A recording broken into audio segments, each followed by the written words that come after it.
Alright, for this project I'm going to make a cutting board, and I'm going to try to challenge myself with this. I'm going to make some sort of an optical illusion looking cutting board. So let's see how this goes. For this project I'm going to use Cherry and Purple Heart. I'm going to do multiple side grain glue ups here of the same wood. The reason for that is because I'm going to need to cut this down into small strips and some long strips. It'll make sense as I go along here.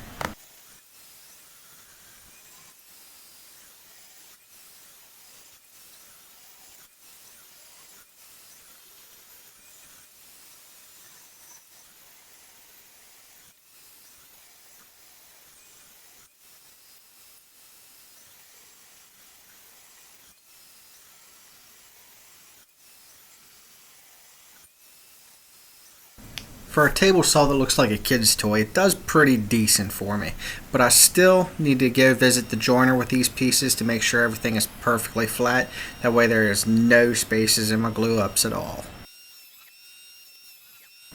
Now that I'm watching this is scary AF. Do me a favor and don't do as I do. Do as I say and use push sticks and push handles to do this process.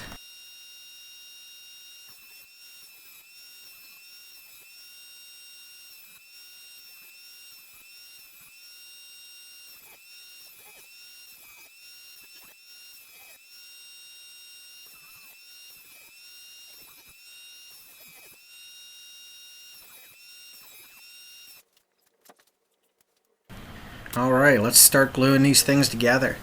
So you can see here I'm using my glue and my patented Flesh glue brush to spread the glue out. It works great.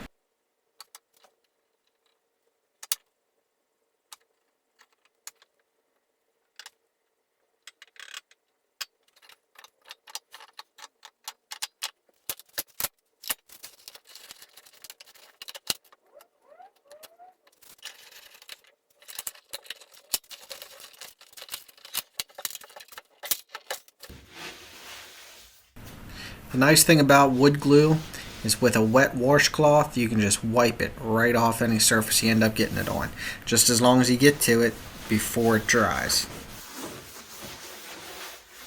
It's literally that easy.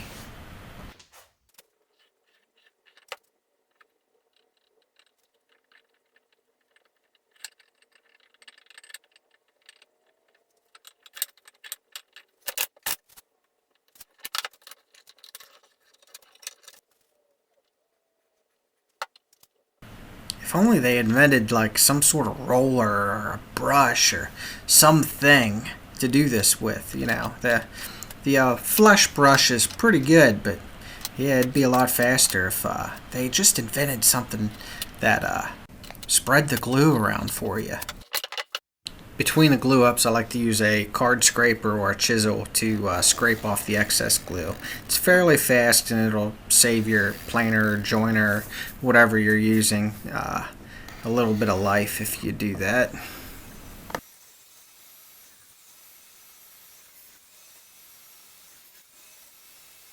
Don't mind that crack that is in the pieces that I'm cutting out. When I start shaping the actual piece, they get removed right from it after the glue up.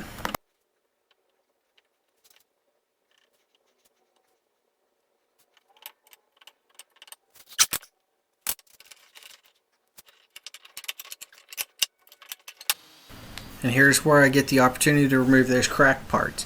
Now what I'm doing here is I'm making a perfectly square for the center of this board.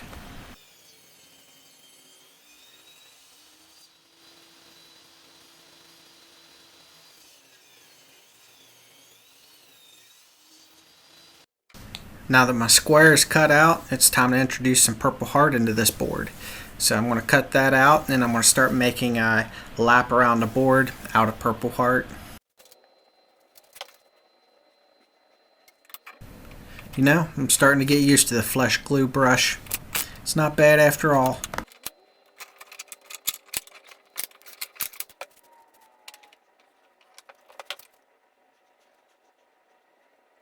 Now between each one of these glue ups, I'm going over to the miter saw to shave the excess that I'll leave off of these pieces. That way the sides are completely flat whenever I go to put the next layer on. And the layers, I'm making those pieces that I'm gluing on right now slightly longer than the board. That way I don't end up with one being too short. Too long is not a problem. I can shave it off with the miter saw, but too short, that becomes a little bit of an issue. Here you'll notice that I skipped right to the next purple layer without showing you how that magic happened. And I am sorry about that, but for some reason, I'm an idiot when it comes to press and record on a phone. The thing about that is, I don't get to undo the cut so that I can record it the next time. I promise I'll do better from here on out.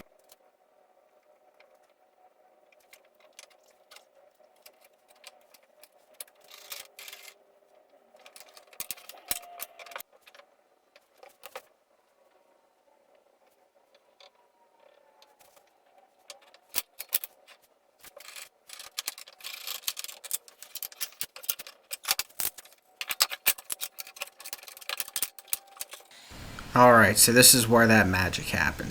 So what I do is I set my saw to a couple degrees to the right, and ideally the blade just barely misses the purple heart on the inside end.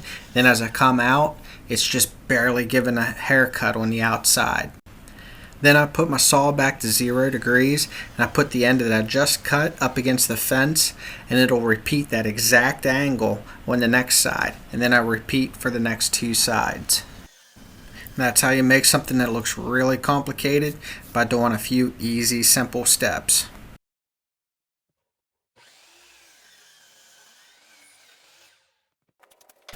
By now you've noticed this takes a lot of glue ups and a lot of cutting. There is a lot of material that gets turned into sawdust with this kind of build.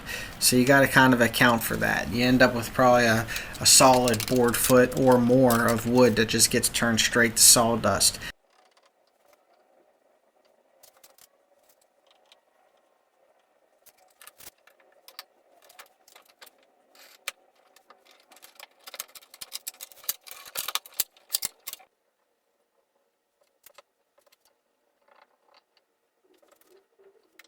We are in the home stretch now. It is the final layer. This is exciting.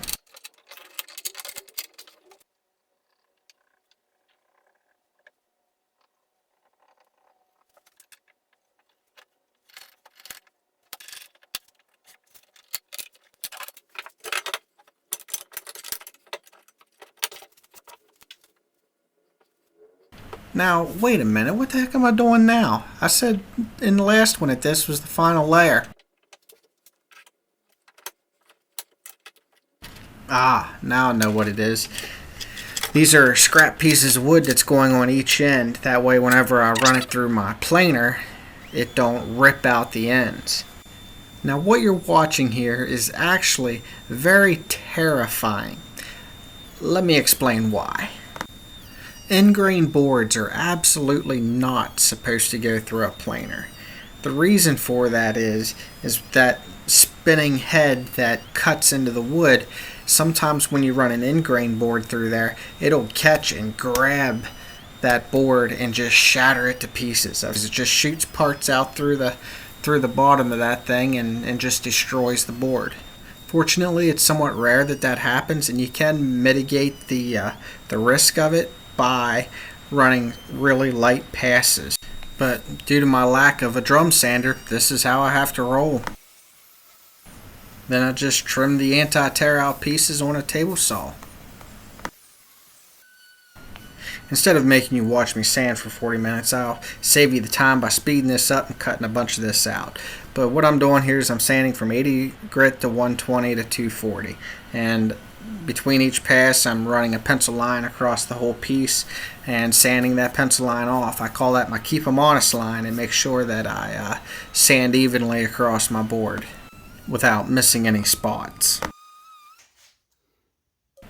This is my favorite part of doing a cutting board. It's very satisfying to do. Very satisfying to watch. Just check it out.